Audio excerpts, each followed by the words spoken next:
Bears victory Down. Sunday night. Bears victory Sunday here.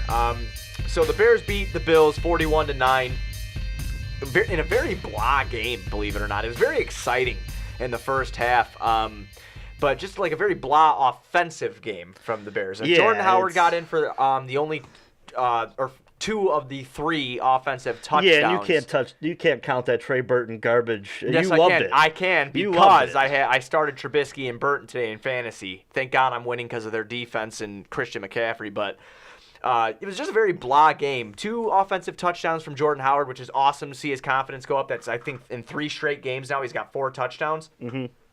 On top of that, Trey Burton catching a touchdown, getting him in. I like having him involved in the offense. Mitch seems to look for him a lot.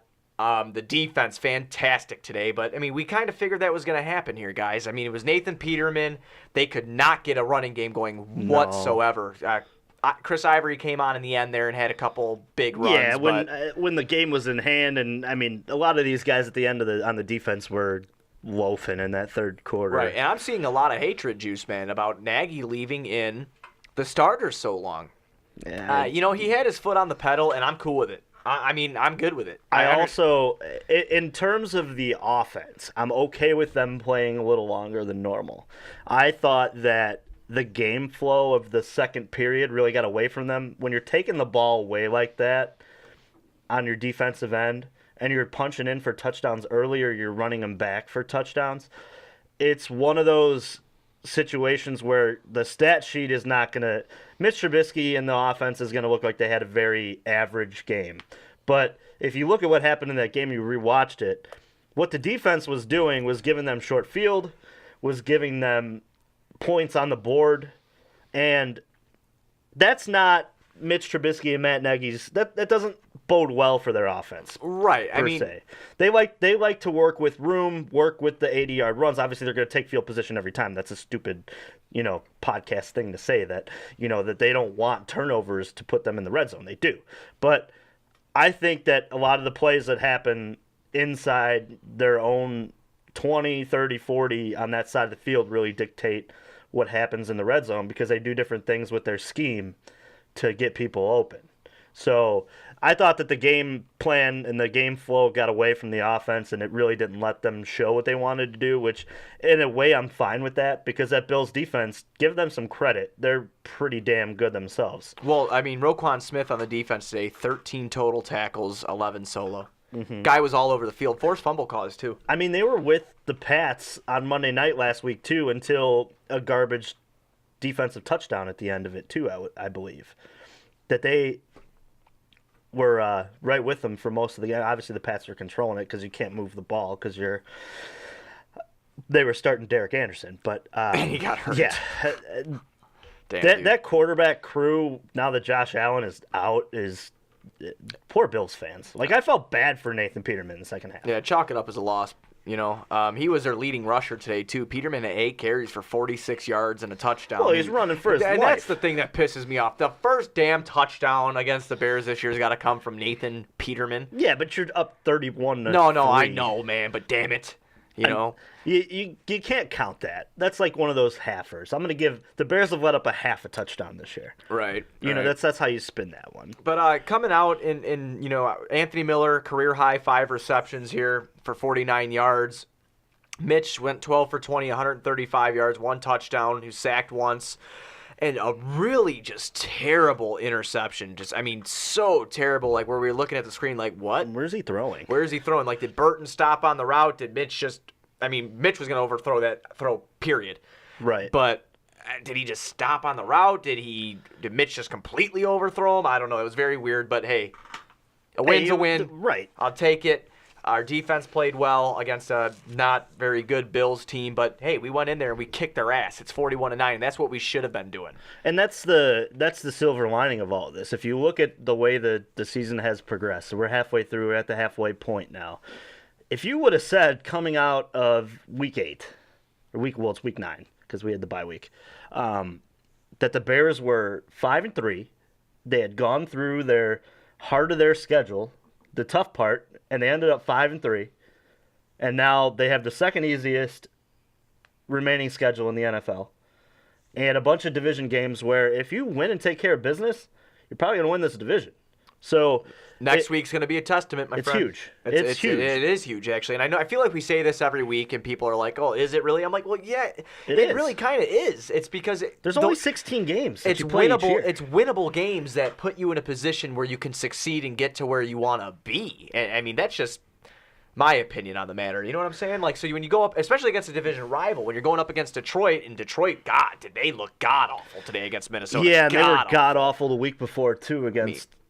Don't start Marvin Jones or Kenny Golladay, man. Yeah, damn, dude. Wow. But anyways, they're a dumpster fire up there again. They had a good run there for a little bit where people were talking about Detroit like they weren't getting the respect they needed. Well, that went to the wayside real quick.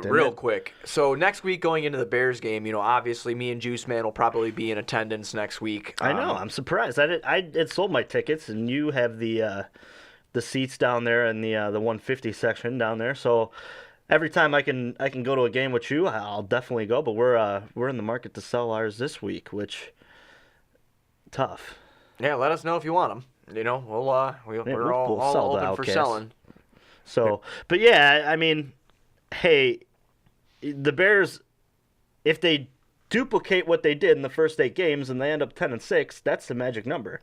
You're probably in the playoffs, regarding if you're hosting a wild card playoff game or you've won the division. I mean. And I know it's really hard to complain about. Just real quick, going back to today's Buffalo game, I know it's super hard to complain about because we won 41-9.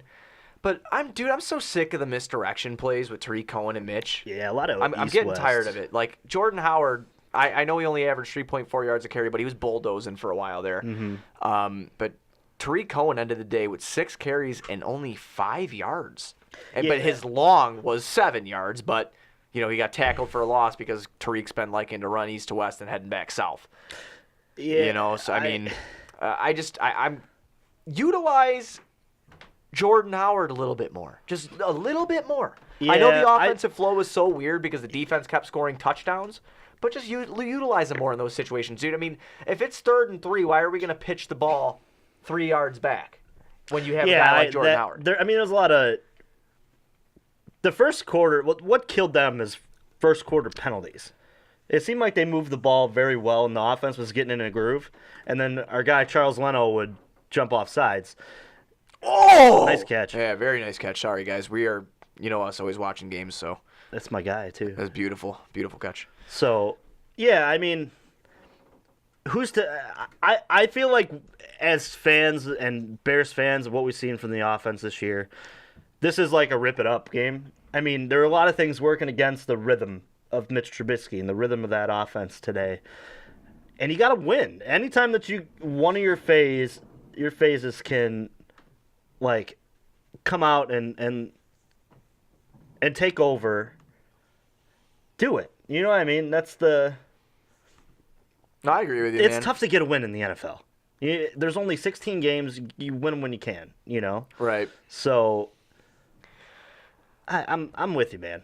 Yeah, it was kind of frustrating to see the offense today, but I'm going to give them a pass. Again, I just don't feel. Yeah, right. I just don't feel like we just utilize him properly. It's just something that's getting super annoying to me. I just feel like just utilize the guy in what his role is. It's 3rd and 2. Why are we throwing the ball 3 yards behind the line of the line of scrimmage here and trying to get to the outside with Tariq Cohen when you have probably a better probability of Jordan putting his head down and initiating contact and getting pushed through that. To that first down, but that's my only complaint of the game as far as the offensive end goes, because the offense, like you said in the beginning of the show, was never really able to get into a flow. Yeah, I think we should be talking more about this. Do we know why Kevin White was out today? I heard it was healthy. I heard he's healthy. I heard he was just inactive. They did carry a lot more. They carried an extra running back today. I did see that. I wonder if that was because Wims has been dressed in the last couple weeks anyway. Right. I wonder if they saw something in their packages that they wanted to do today. They actually got number 33. What's his name?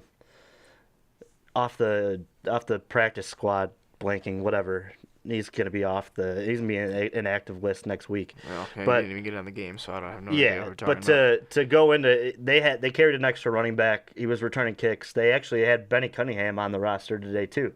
They carried like 5 running backs today. I wonder if that was just something that Nagy saw in the personnel that he could exploit. But I mean, to say, I mean, it is what you know. They won. It's Chalk it Kevin up White he's gonna start when he sees the matchup. You know what I mean? But they need. I've been on this train too. They need to utilize him more because you need to see what you have. It's the first time he's ever healthy. Throw him the ball. And he's actually had a few good snags this year, which I'm surprised to be saying about the guy. Like, Right. I can't hate too bad. He's actually had a pretty good few snags, and something that he's very underrated. He's a great blocker. Yeah, absolutely. Yeah, he's probably our best blocking wide receiver, which is just kind of funny to say. One more thing about our wide receivers before we move on, if we have any more points about the Bears. We got a clip here. Anthony Miller arguing with Sean McDermott. It is fantastic today. Oh, yeah, Eric Lambert wrote something up about that. Anthony Miller mocked Sean McDermott on the sidelines after he got a catch. Love Anthony Miller's swagger. Love that he had a career high today. I love that he's a badass. And I thought, it was funny to me. chalk it up as that beautiful Bears win. Let's hope our offense can get into a little bit of a better flow coming into next Sunday against the Detroit Lions and go on from there. Yeah, if they can win Sunday, get to 6-3, you set yourself up pretty well because then you'll have all the momentum going into a Viking game that's going to be huge because it seems like the three matchups that are going to end up being the biggest are going to have to take at least one of the Detroit ones if they don't split. And then they're going to have to win at least one. You have to split again with the Vikings to hope that, you stay, and you're going to have to beat Green Bay. You're going to have to go. See, obviously, we'd like for them to win a lot of these division games, but if you end up having a split, you're still in good spot because if you look at what's going on with the Rams and the Rams division, when they play the Rams later in the year, who knows what Rams team you're going to get either because they might not need to win ball games. You know what I mean? And they might be looking more towards the playoffs. Right. And obviously, you're going to have to win those Green Bay and Viking games. It's a big game with Green Bay tonight, too. If the Patriots can put them, knock knock them down again. A peg, yeah, that's going to be huge for the Bears. And the reason I say that is just with how tight it is. The Bears are in first place right now. But if Green Bay loses tonight, aren't they under 500? Yeah, yes, they're 3-4-1. 3-4-1. They are 3-4-1 tonight. So if they lose tonight, then you have the Vikings at 5-3-1, the Bears at 5-3. And it's huge too to win next week because the Vikings are on a bye week. You want to keep that ahead. You get that game back that they, because you've already had your bye week. Right. So I mean, this is huge. This is absolutely huge. And especially since we've just talked about Detroit, they were so bad the last 2 weeks. So it's like, take care of business. And this has turned into 3 weeks in a row of take care of business. And then once you get in those Viking-Packer matchups where they're going to be close, fight 'em games. And, I mean, the end of the year, that Viking-Bear game, if these teams keep playing how they're playing. I know Kirk Cousins isn't having the best stretch of games here, but they're going to go into the bye. They're going to get healthy. Their defense is a little banged up. Rhodes left today with a foot injury. But this is a big stretch of games for the Bears because obviously if you could beat Detroit Sunday and then go in and beat the Vikings, you'll go into Detroit on Thanksgiving with a lot of momentum, thinking that if I could just take care of business, at that point you'd be 8-3. Then people are talking about you being a perennial Super Bowl contender. Right. So this is 3 straight games in a row. I think this is the most important stretch that the Bears have because who knows where Green Bay is going to be. Their schedule is a little rough towards the end of the year. If you could win these 3 in a row and really make it be important for that last game on the road against the Vikings, hey, you control your own destiny. And I think every NFL coach would like to have that option. Right, I agree 100%. This is going to be a very important stretch for the Chicago Bears. And this game with the Packers and Patriots tonight here is Sunday Night Football is going to be huge. So, fingers crossed, but Bears victory Sunday. Very happy that Bears pulled that one out, man. I'm glad they did. They came in, they did what they have to do. Let's see them do it again next week against Detroit because they can really take it to this team and get a good victory. Nothing's easy in the NFL, but they can win this game handedly. They should win. And I know that these teams are very familiar with each other. Obviously, the Detroit Lions saw Mitch Trubisky last year. But with the way that they're playing, I mean, the Seattle Seahawks beat up on them prior to this week. And then, obviously, Minnesota didn't look anything impressive against them either. I mean, without a defensive touchdown, that's a close ball game all the way to the end. Right. So the North is up for grabs, and the Bears are in the driver's seat. Stay there. Don't leave it. So, yeah, it was good to see them take care of business today. They do have the most points in the division. Yes. 235, and they've given up the least. Premier Amp had brought up a good stat. They actually lead in differential, too, in the division. Yeah, that's awesome. So it's something that you can really write home. And they're one less game than Minnesota. Right. They're one less game than Minnesota. They're one less game than the Packers. Mm-hmm. Oh, no, we're tied with the Packers because they've been on their bye week now. Right? The Packers played tonight. 6-7. Yeah, but whatever. Yeah, but regardless, I can't count. But yeah, so we're They gonna had the 8. They had their bye week. we're gonna have to get that win on Sunday, move to 6-3, and we're in good shape. Go to Sports Mockery for Chicago sports news and commentary from those who know it best, the fans.